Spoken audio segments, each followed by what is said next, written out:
the region. Okay, so as we all know, storytelling is a practice that has been around like in human history. It serves as a bridge for transferring knowledge, culture, and tradition. So, as we all hear, in the face of climate change, it becomes like very important tool for transforming public perceptions and ensuring our agri-food system are culturally conscious.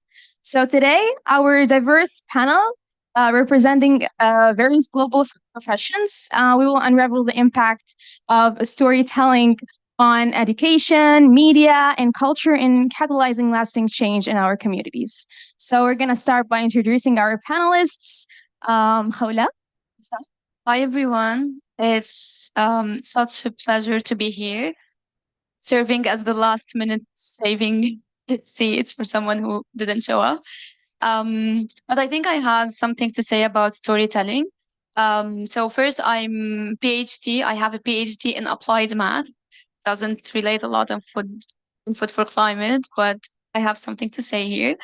Um, I'm also the deputy comms director at MENA Youth Network, and this is my first COP, so it has been like really overwhelming. Um, so I have to, after introducing myself, start talking about storytelling, or you want to ask me questions? We want to introduce our panelists first, and then I will ask you each one of you. So that's all about me. Okay. Hello, everyone. It's a pleasure to be here with you, participating in this very interesting panel. My name is Nada Al-Badawi. I am an Egyptian journalist specialized in the environment and climate change issues. I work also as a content producer for Sky News Arabia, for a TV show dedicated to climate change. I'm a co-founder also to the Environment and Climate Change Network, a journalism network in MENA region, which is our new project, actually to support the journalists to enhance their capacity building and their skills in the media. And it's a pleasure to be here with you. Thank you. Thank you. My name is Rashid Montasir from Morocco, and I represent as UNDP delegate and a founder and president of Ecolinko organization in Morocco. I also served as a country manager of a government program in Morocco for 7 years, and it's about agriculture. It's called Farmer to Farmer, and I'm delighted to be here with you guys and with all these beautiful capacities here. Thank you. Thank you. Super optimistic about this session. We have a diverse range of speakers, so we're gonna head to asking the question one by one. So, Khawla, as an educator, how can storytelling be integrated into both formal and informal education to foster awareness and action in our food systems? Okay, so I'll start by saying that we all agree that youth in such domains start by doing research. And I attended earlier today, the youth plenary, the event that was going on with Yongo. And I forgot the name of the person, but like he insisted of people starting that youth, especially youth, should start doing the research and education in order to engage in such areas. Doing research is not that technical and practical, because what I want to say here is that in my PhD, when I was writing down my thesis, first chapter which was serving to be the introductory, on introduction of fluid mechanics and stuff. My advisor told me you have a story and you should tell it. And that it could like, wow, I'm doing math, what story I should tell, right? Then I just started seeing like how the people like 200 years ago started in this subject and moved on, and I just told their story. And it was like the best chapter you could ever read, because it was very like you just following up what happened, just telling people what happened. And some argue that this is the difference between like the curriculums in Europe than in other places on the earth, because they really care about what people had to say on that theory or on that thing. It's the same thing here. There's a huge part of youth contributing and starting to work on issues related to either negotiations, either like the different tracks. If I want to speak negotiation wise, um, the loss and damage fund, the finance, everything. It's powerful when they view these things as storytelling issue, as a narrative that started like 30 years ago. Why did this start?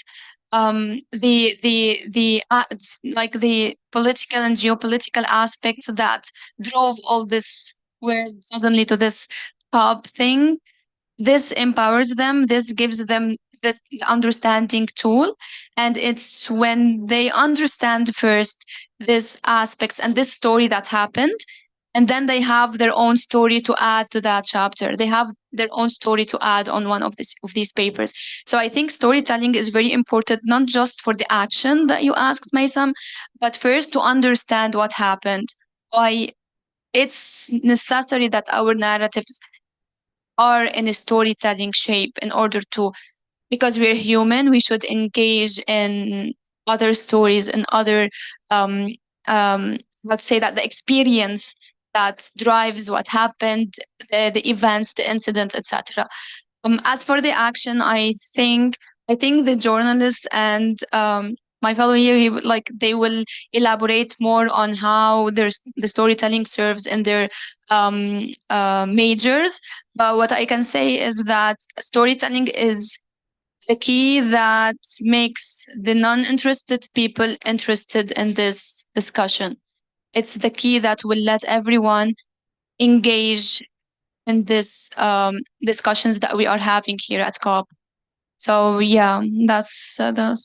I hope if you had the questions, I'll be happy to answer after. Thank you, Khawla. We will head to questions like at the end of the session.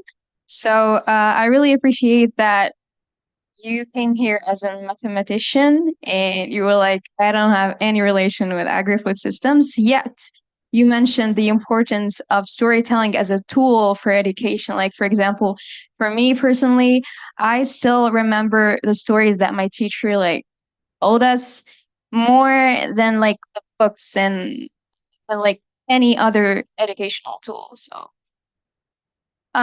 moving on to Nada with I'm going to ask you, with your expertise in media as a journalist, how can storytelling become a tool, as we mentioned, to bring about transformative change in agri-food systems, like in media? And what is the preferred ways that you think are effective? Okay, thank you for this question, Maysam. Yes, I believe that storytelling or the media has a significant role to bridge this relationship between the ordinary people, ordinary audience, and the decision maker and the scientist. Because actually, and let's be clear, people don't care much about what's going on in negotiations, maybe, but they can feel the impact of climate change on their daily life. Mhm. So that's why we are trying to maybe framing a human-centered narratives. Yes, to tell the stories, to deliver the voices of the vulnerable communities, of the people who are standing on the front line of climate change. I think we have to start with a new, totally new narrative framing. And when we are seeing the media coverage of climate change stories, most of them, it comes from a Western perspective. Even when they are talking about sustainability as a Western concept, which is totally not true. Sustainable maybe lifestyles, it came originally from our ancient civilization. Indigenous people. Yes, it's built in. It's in all human beings, actually. So that's why I think our audience, they feel separated. They feel these kinds of stories, it's not relevant to them. It's not represent them, maybe. And for many years, there was a mainstream, okay, about the climate change. It's something happened in other regions, not affecting us. It's not relevant to us. So I think the human-centered storytelling, as I mentioned, it's very important. It's very important also to focus on the indigenous and the traditional knowledge as one of the key of the climate solutions. And we can find that media is always focusing on the new technologies, on the new techniques in the agriculture systems, in the smart irrigation, in the water consumption reduction, which is impressive. Yeah. Great, actually. We can't avoid that the natural based solutions, it's important as well. So I think that we need to find these cross cuttings, these connections between the climate change and the daily life of people. Yeah. Actually, it's very important. Maybe when we are talking about changing the eating habits Mhm. for the food waste, security, it's very difficult to the ordinary people to understand what's the carbon footprint of food consumption. They will just scroll it and they will not Yeah. interested maybe. Instead, if I ask them, do you know that your daily meal can affect the planet? And if you have maybe do a little change in your food choices, to choose maybe vegetables instead of meat would be effective. So I think it's point to make these connections, make the issue maybe easier to understand for the audience in an effective way, in catchy forms, maybe in storytelling. Yes, thank you. Thank you so much. This question, like it has an obvious answer because media rely on storytelling. Like, for example, when talking about climate change and agri-food systems, like you mentioned, indigenous people. Indigenous people, the lifestyle of these people are the indicators that, like, we're certain level, certain impact of climate change. So when you tell their story, you actually know the real impacts on the people and on their lifestyle. So storytelling as a tool of media. Next, passing the word to Rashid Montas as an activist. How does storytelling play a crucial role in grassroots and contribute to community-driven change in agri-food systems? Thank you. It's very important questions that I'm probably going to respond in my story and how I grew up. So I grew up in a farm. Mom is a farmer, and like I've been surrounded by climate change since I was a kid. Every time I tell my mom, like it's really we probably have to try something new in the farm and with the development and everything. She goes like, no, you're just gonna keep it as the way as your father did. So we're gonna go like this, and there is no modernity in agriculture and farming. So growing up in 2016 was my first COP that I attended, and then the seed of communication and dialogue and storytelling, it was planted in me. And so therefore I got a chance to be traveling to communities in rural areas in Morocco and hear about their stories, hear about their priorities, and hear about their needs in a participatory approach, of course, community meetings way. And the first thing I hear is we tried our best. We did our project proposals. We submit our project proposals. There's no fund. There's even no answer from state government. In the meanwhile, I meet with governors and I tell them that, so what's going on? All these communities try to apply to you, but there's no funds. Although we know that there are a lot of plans, there's a lot of funds, there's a lot of money that should go to in the sector. You know what they say? They say we do have the money, we do have the finance, but we can't fund these projects for one reason. And the reason is these project proposals are the same, meaning that community leaders, elected people, they copy paste other community needs, other community challenges, other community problems, and they submit them. They don't even put an effort of figuring out their own priorities, their own needs, their own future ideas. And so I'm saying that because there's no there's no storytelling in that bubble. There is no mention in that circle of development. Here we have the funds and the money and everything, and here we have the communities that they need that. There's no bridge, and of course we're not blaming these community members because who is going to orient these community meetings? Who is going to share stories of projects of initiatives of other communities? So we do make sure that engage and involve everyone and the community members in designing and managing their own priorities and figure out their own needs and their own projects and ideas so they can build a very strong base of projects leading to a future. There's no development, no future without the base, and the base, of course, is the community members.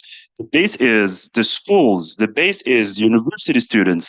And so, therefore, storytelling and communication and sharing projects and ideas among communities is a significant key for not only development, for economic growth, for everything, for peace building, for everything. So that's what I have to say about that. Thank you so much. That was a very touching response because we all, as activists, as grassroots movements, we have these difficulties with the governments and foundations and all of that. So, and I really like how you mentioned that they generalize all the problems. And like for example, in Tunisia, we say don't put all people in one bag. You know, every community, everyone has its own story, its own specific story. Cannot just like wrap them up like in one bag. Thank you so much. We are gonna move on to general questions. I want you all to reply if you have a response to any. First question is, considering the global reach of our audience, how can storytelling be adapted to resonate with diverse cultures and communities, ensuring its effectiveness in creating transformative change in various parts of the world? This like falls into the same what Montasar said. So yeah. You remind me of a program that we adopted in 2016. Is it working? Okay, perfect. All right. So in 2016, there was a program called Imagine, and we adopted from the Empowerment Institution in New York. And of course, it was 100% about women's empowerment and self-development and everything. So in 2016, we brought this program to Morocco, and it was 100% American. We did not change a sentence in that program, and we applied it in a Moroccan communities, rural areas. You know what happened? Zero impact. So you mentioned a very important point about adapting the programs and adapting ideas and adapting the projects to the culture of the country, nation, community, and to the religion as well, and to the laws as well. And so therefore we did spend 1 year adapting the program.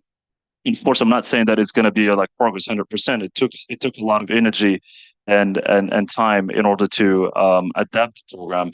And so what I want to summarize here is just we have to be careful about applying programs and also adapting programs into cultures and nations and laws and everything. So Can I add? Yeah, of course. So I agree with you, and I think here that one of the responsibilities on educators, since I'm an educator, and I will take the responsibility, and I'll talk just on that part, because nowadays the future, or like the very near future, farmers or people and youth who are going to work on agri-food systems are youth, right?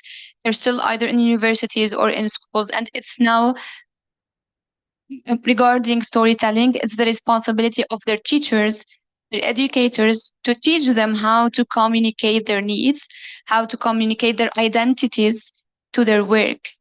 So this is complements what you said, but like it should really start because sometimes you reach someone who hasn't come his all life in knowing, you know, the capacity building, having the capacity building, even if it's like very for beginners, in order how to communicate his identity, he doesn't have to replicate Western or foreign projects or proposals. And this is, as a starter, the responsibility of educators and people in education to teach them, even if the course or the thing is not related to agriculture directly, but they should teach them how to communicate. I think communication and storytelling are synonyms. And I always open this discussion with my colleagues in universities about communication. Like scientific people in science should know how to navigate their communication skills, how to improve them in order to engage in the world, and in order to teach these young generations how to communicate well, presenting their identities first. So this is very crucial as a starter for educators to take this responsibility and pass it to the younger generation. Yes, if I can add something. Actually, I agree with you both. And if I can share some personal experience, I live in Cairo, but I'm originally from a small town which is located in Delta Nile area, which is considered one of the most vulnerable places in the globe to the climate crisis. So when I see farmers, the small farmers, dealing with the extreme weather events, the heat waves, it's not only affect their income. Actually, this confusion, I feel it's affect their identity. Mhm. Egyptian have a very special relationship with the lands, so they are don't actually understand what's going on, what's happening to their crops and to their lands. So it's very important to focus on the culture, local culture. Climate crisis is a global crisis with a local impact. So this angle, I think we need to focus on it in our storytelling. Yes, thank you. Thank you. Thank you so much. I really like how you adapted, like you did a response, like it's tailored to each one of you. And it shows that we all agree that storytelling is a crucial tool in raising awareness and making a change. So as the pursuit of that, I wanted to ask you also, what challenges have you maybe encountered, and how can individuals, organizations, or communities overcome these challenges to maximize the impact of this of their narratives on agri-food system, storytelling in general? Everyone is just general, yeah. You mean the challenges to Yeah. the Have you, media? yeah, have you ever encountered a challenge? Sure. Yes, yes, for sure. As a journalist, yes, yes. Actually, that's why we have launched our project. It's a baby born project. Our network, it's a regional network dedicated to climate journalism. Because as a journalist working in the field of climate change, it's very tricky, very difficult, very complicated. We need capacity building, we need a training to understand all these cross-cutting issues, maybe to um, find the resources, actually. Yeah. So, yeah, we are trying to support other colleagues for that. Yeah. You're overcoming the challenge. Yeah. Thank you. Well, sometimes there's the capacity and there's the source of funding and there's the path and everything, but there's no trust. So one of the main challenges are that they're building trust with local communities, and so um, you don't wanna you don't wanna show up with a suit and a necktie and be in a rural area village trying to tell them, hey, I'm gonna help you figure out your priorities or your problems. Um, Therefore, the solution for that is in local youth themselves and that represents a big percentage of university students. So what we do is train the university students to apply the participatory approach with their own community members. On one hand, these students, they don't have to build trust with their communities, they're from there. And on the second hand, the young youth leaders are fully involved in building a base of initiative that their community will benefit from. So trust comes up as a very big challenge, at least in Morocco as well. Thank you. You actually replied to my next question, so I'm gonna just like ask you this last question that you already replied on. Um, like, how do you think like how to involve and empower young individuals in shaping and sharing their stories and to influence positive change in their communities? Well, building on what I just said about being connected to university students and to the youth of these villages. You know what happened a couple months or a couple of weeks ago in Morocco? There was an earthquake, and I spent about like 15 days in these villages that they get collapsed. The first thing you hear from youth people is, "Listen, I want to leave this place." It's like there was 99% of a full decision of leaving the place, of leaving their communities. The earthquake happened and it completed 100%. So there's no way I'm going to stay in this place anymore. What do we do here? We will really support these youth to immigrate to the cities and to even create even more issues in urban areas? Or do we want to help them stay in their communities and invest in their natural resources, in their funded resources from governments and everything? But of course, the second one is it takes a lot. It takes energy. It takes Fenced. of course. Yeah. So in order to do that is the storytelling. It's to bring people together. And I mentioned this before, and I'm going to say it again, is that one of the very, very, very big keys that humanity learned after the World War II is bringing people together. Is creating a space like this together to communicate, to discuss, and to share, and making sure that there's no power person, there's no power part, an actor in the room, so everybody can express their needs, and of course everybody can be involved in the path of development. Thank you. Thank you so much. I'll answer the both questions, but I'll end my comments maybe by positive tone, because storytelling in 2 decades ago was even communication, even convincing the younger generation was more difficult than now. This generation has the social media that 2 decades ago the generation didn't have. And you know the story, they just get onto their stories and tell their stories. They are already like automatically equipped with some, I would say, courage and like just the momentum to go and speak something and talk something and tell a story, whatever that story is. So I think it's easier. It's not a challenge. Like the challenge was 2 decades ago, like the generation of my parents who totally didn't want to work in fields, in farms, although like my ancestors were farmers. So I think now my perspective on things is different than theirs.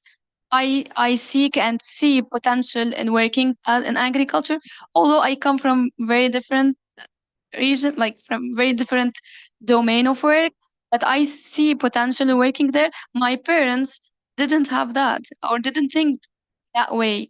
So I think it's not a challenge; it's an opportunity now to to channel this momentum and this energy inside this generation and telling stories and engaging in something.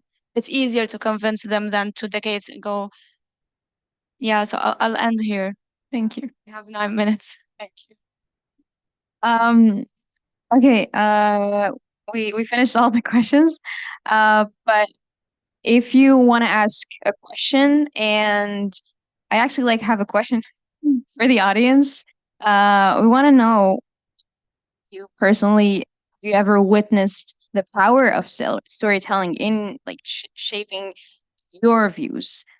Or let's say, let's just make it like too general, like on climate change or maybe a story, like a personal story you want to share, that like emphasizes the importance of storytelling in this. And yeah, if you have any question.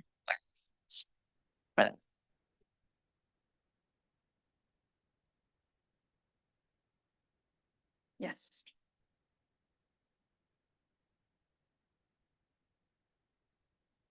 Thank you so much. Interesting topic. Um, my name is Fatima Ahmed from Sudan. I'm representing grassroots women organization called Zainab for Women Development Organization. And yes, I think now the world in a position that everything is a story. Storytelling is at the top. As she mentioned, the doctor, the access to this social media make it easy and more accessible for any use, but also we cannot generalize because it's still the whole world. I mean, still they are uh, يعني even not million billion who are have no access to this smartphone. They have no access to any social media. They struggle on the ground facing all these kind of issues, climate change, the harsh of effect of climate change at their communities, local communities, indigenous communities. So we really have to put in our consideration when we talk about, yes, it is, this is dominant now, social media and those accessibility to so many of the youth who are lucky or who are privileged to have this. My story is struggling with local communities and the difference or the it's, I don't want to say injustice, but still there is big gap in going on even here the topics the speeches and what is going on on the ground. It's really I saw it there is some kind of disconnect, but at the same time a positive side, we have very good stories we can tell about our attempts with the women farmers, with the women pastoralists on the ground, and they are trying to themselves to adapt or to find solution to the problem of climate change and to reserve their ecosystems. There are so many success stories. Bardo, I think the solution also to all of us go for the participatory approaches. So those communities, they just have to be consulted, discuss with them what is, because they really have very rich experience. As he mentioned, his mom, and they have the way of living, and yeah, they have good things they can share, and it can be of the benefit of everyone. Thank you for sharing. Yes, please. Hello, everyone. I'm Mohammed from Sudan. I'm also from Sudan. And I have a question related to storytelling. How can we use storytelling to affect climate action in Arab countries? Especially we are in Arab countries. Most of our countries are struggling from economic and political and a lot of crises. So how can we use storytelling to influence people to do climate action?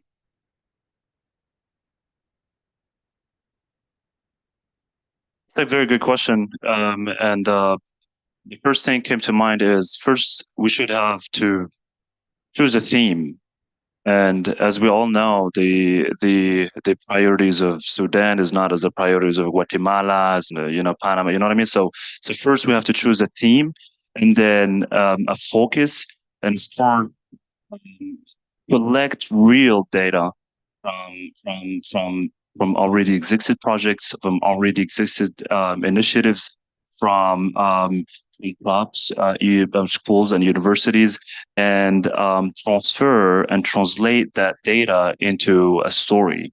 And so that way could be done by youth themselves, of course.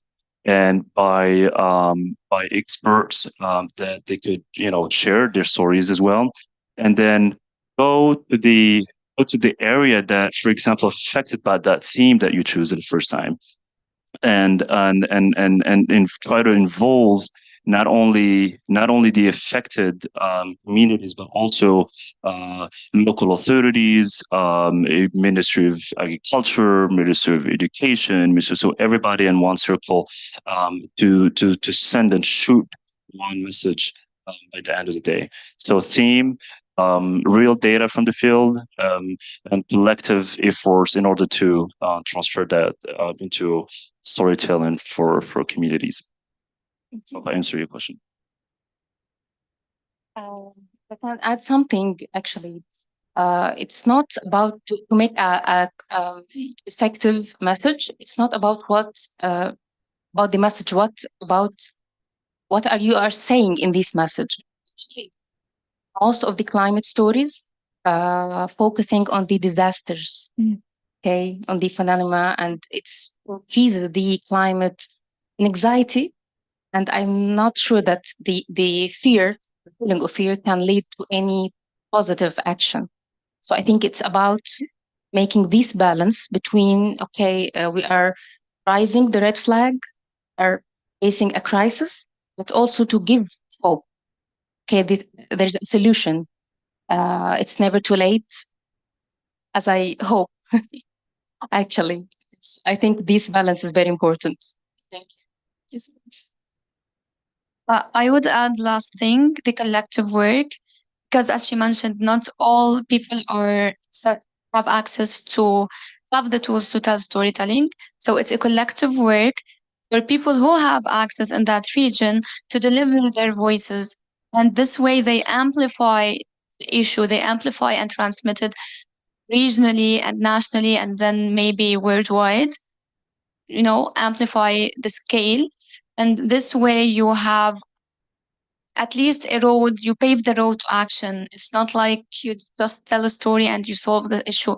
First of all, you have to transmit this issue to make it echo, to have this amplified voice, amplification of the problem, so that it reaches the places where action can happen. Thank you. Thank you so much, everyone. You all said your insights on everything on storytelling. Of course, we gotta put in mind that it's a tool, but anything could be a tool. And you wanna shape that tool where it's something efficient. And let's just not waste our times. You're just not gonna story tell something and then like without a purpose or without an efficient result and outcome. So I really love this discussion. It's a mix of storytelling and education, media, activism. Heartfelt thank you to all of my panelists and to you. So yeah, thank you so much and thank you for coming.